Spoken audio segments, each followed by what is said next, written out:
Chapter 2 by Duncan Gunn. The passage was long, and looked like it had not seen much movement in recent times. Strands of paper clung to its damp, almost moist walls, and there was an odour of long-past good times. Brinsley moved, almost floated ahead of me, occasionally glancing back with what was to become a long-remembered, knowing, coy smile.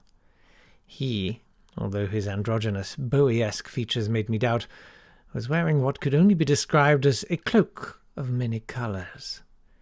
My tailors, Lloyd Webber's of Shaftesbury Avenue, used to have such a thing in the window display, but that was before the Donovanian era.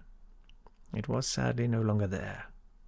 Brinsley's hair was long and matted, and in the half-light a glint, a reflection of something, or things, could be seen in the dank mane. Reaching what seemed like an interminably long journey's end, Brinsley turned to face me. The pleading in his eyes was at odds with the terror in mine, as I could see at last what dwelled in his locks. "I have been waiting for you, Neil Green, for so long now, that I thought this day would never come. For you see, I have been possessed. Possessed, I tell you." My mouth had lost all of its moisture, and I was struck dumb with fear. Brinsley continued. "We must but whisper, dear boy, for they might hear us.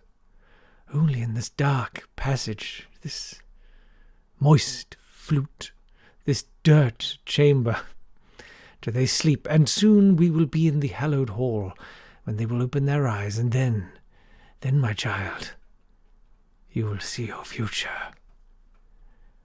Not my future, but what I could now see in the flaming torchlight were eyes, entangled in Brinsley's tresses, eyes from small beasts I had not come across even in my deepest hallucinogenic excesses. I could barely make out any other anatomy other than the staring but dead-looking globes. Were these the sleeping beasts of which he had spoken? "Yes, they are," blurted the tiny man, for he had now removed his footwear and had descended by at least 3 feet from his previously grander stature. "You know I can hear your most innermost thoughts, do you not?"